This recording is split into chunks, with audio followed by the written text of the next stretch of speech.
Imajinasi Maruf.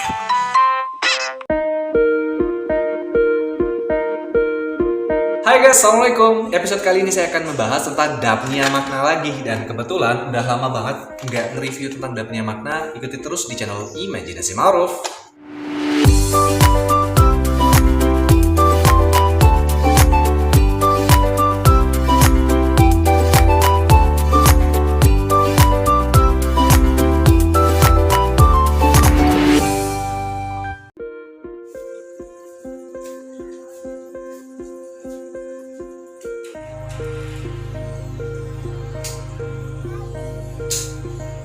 Oke guys, jadi di depan saya ini itu ada kolam yang beberapa waktu lalu itu saya review tentang isinya itu ada banyak sekali Dapnia maknanya. Tapi karena kemarin itu saya udah jarang bahas dan sekarang mau kita coba untuk serok kira-kira dapat banyak atau enggak Dapnia maknanya. Terus kira-kira Dapnia maknanya bagus-bagus atau enggak. Karena saya juga penasaran Dapnia maknanya itu seberapa sih banyaknya, karena dulu tuh cuma naruh sedikit aja dan kemarin sudah terjual juga, saya serok hampir habis, tapi kok kayaknya masih banyak aja dan saya juga penasaran kira-kira seperti apa isinya. Check it out. Dan di sini saya sudah nyiapkan soliter untuk kita lihat nanti Dapnia maknanya seperti apa kelihatannya, karena kalau di soliter kan bisa kelihatan dengan jelas ya. Dan sekarang waktunya kita serok Dapnia maknanya. Seperti apa? Langsung aja kita serok. Nah, buat teman-teman nanti yang mau tanya kira-kira untuk membuat media seperti ini bagaimana caranya, nanti saya akan bahas di Q&A di video ini juga. Nanti kita akan bahas gimana sih tipsnya untuk membuat media seperti ini, media untuk hidup Dapnia makna. Karena juga banyak dari teman-teman yang mungkin kesulitan untuk membuat media ini. Kuncinya kalau untuk piara Dapnia makna adalah kalian harus mengetahui terlebih dahulu bagaimana caranya membuat media ini.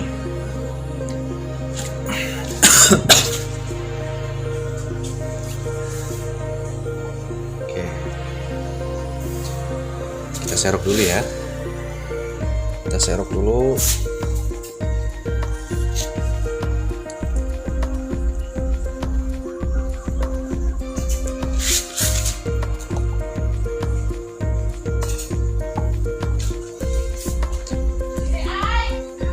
Oke, kayaknya masih karena tadi teraduk-aduk ya, aduk-aduk. Jadi kita akan diamkan dulu biar mengendap kotorannya,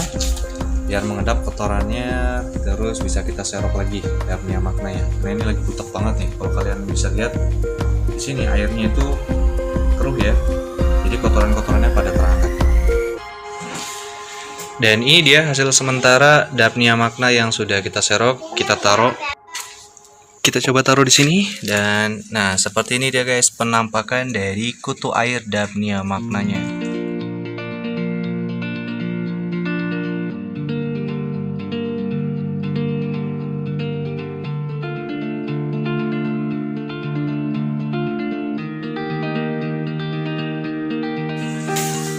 Oke, jika dikira-kira tadi Dapnia maknanya itu kurang lebih hampir 2 sendok makan ya. Dapat 2 sendok makan dari kolam yang ada di situ, tapi belum semuanya saya serok karena tadi baru melihat aja. Ini baru 3 kali serokan tapi airnya udah butek, udah keruh. Jadi kita tunggu dulu beberapa menit biar nanti kotorannya ke bawah, baru nanti kita akan serok lagi sampai berapa serokan lagi lah minimal.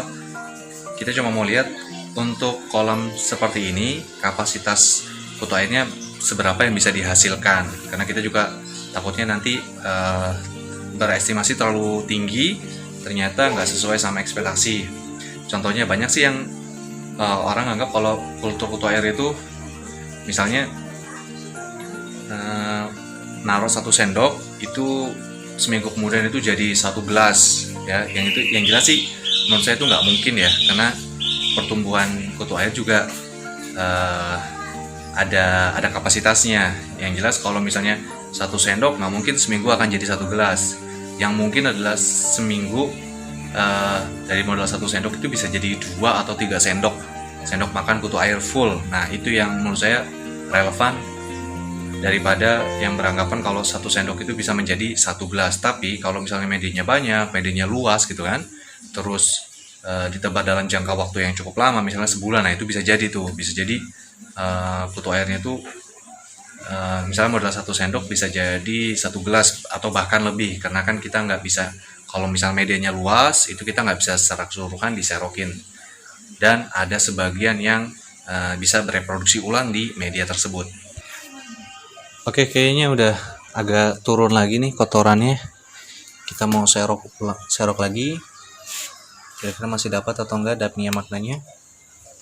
Sambil nanti saya akan buka, sebenarnya bukan buka tanya jawab sih, akan ngasih tahu yang biasanya ditanyakan di channel saya. Biasanya sih terkait media untuk berternak kutu air. Cuman sekarang kita akan bahas adalah kutu airnya Dapnia magna.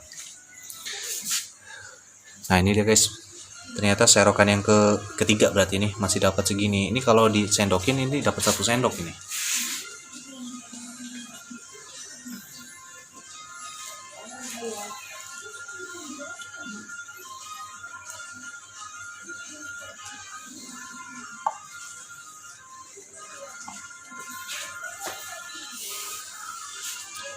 Udah kali ya, kita akan masuk ke segmen tanya jawab, atau saya akan bongkar bagaimana caranya membuat media seperti ini. Oke, sekarang kita masuk di segmen kita bongkar tentang bagaimana cara saya menyiapkan media tersebut ya. Jadi kolam itu awalnya saya siapkan untuk cacing sutra seperti pembahasan yang kemarin. Jadi memang saya fungsikan untuk menampung cacing sutra, tapi karena cacing sutranya habis, terus jadi air itu tuh air lama ya, bukan air yang baru tapi air yang lama, mungkin sudah saya endapin hampir sebulan ya. Jadi di kolam itu tuh sebelum saya gunakan untuk Dapnia magna, air itu sudah ada sebulan, tapi airnya masih bersih ya, belum ada kotoran, belum ada apa. Nah tiba-tiba saya bingung, ada marmut nih, saya taruh di mana? Saya pikir udahlah taruh aja di atas kotakan itu. Jadi di atas kotakan kolam itu saya taruh marmut ya, dan kebetulan kotoran itu mereka pada jatuh di kolam itu.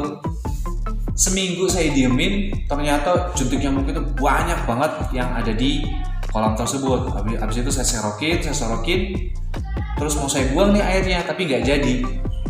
Saya kepikiran, kalau dimasukin Dapnia magna hidup nggak ya gitu, iseng-iseng ceritanya tuh, iseng-iseng. Akhirnya saya masukin lah Dapnia magna. Waktu itu nggak banyak Dapnia magnanya, kalau nggak salah itu mungkin segini lah, kurang lebih tuh segini nih Dapnia magna yang saya taruh di kolam kotakan itu. Jadi kurang lebih segini yang saya taruh. Nah itu bener-bener saya diemin ya, nggak saya utak-atik, nggak saya apa-apain. Pokoknya nggak saya utak-atik, cuman jentik nyamuknya aja yang saya tangkepin buat kasih makan ikan. Karena emang jentik nyamuk ini kalau nggak dipanen ya, kalau nggak dipanen bahaya, nanti jadi nyamuk. Jadi setiap berkala itu yang saya ambilin itu jentik nyamuknya. Nah itu tadi poinnya. Jadi airnya itu sudah saya endapkan kurang lebih hampir sebulan. Kemudian terkena, atau misal kalian dengan sengaja memberikan kotoran kelinci atau kotoran marmut juga bisa, karena memang kalau saya sih emang nggak sengaja saya taruh di situ, kotorannya itu masuk di kolam itu. Nah habis itu setelah saya kemasukan kotoran kelinci, terus saya masukkan starter Dapnia magna, tiba-tiba saya lihat pertumbuhannya loh kok makin banyak gitu, makin banyak. Yang jelas ini nambah ilmu juga buat saya, pengetahuan juga. Ternyata kotoran marmut itu bisa digunakan untuk mengkultur Dapnia magna. Setelah marmutnya itu pergi, maksudnya dibawa pulang gitu kan, udah nggak ada lagi di situ. Habis itu saya bingung, waduh, udah nggak ada makanan lagi nih. Akhirnya saya kasih waktu itu pakai molase sama I4, dan ternyata masih ada sisa kotoran burungku yang saya taruh aja deh di situ. Terus sebenarnya piara Dapnia magna itu saya ada di 2 tempat ya, yang tempat tertutup sama yang tempat yang outdoor. Tapi yang outdoor kena musim hujan, jadi kapasitasnya lagi sedikit banget ya, kualitasnya juga kurang bagus, dan ternyata yang di indoor itu lebih bagus dan pertumbuhannya lebih banyak. Jadi akhirnya saya mau coba untuk bongkar teman-teman, ternyata kotoran marmut atau kelinci bisa digunakan untuk mengukur Dapnia magna.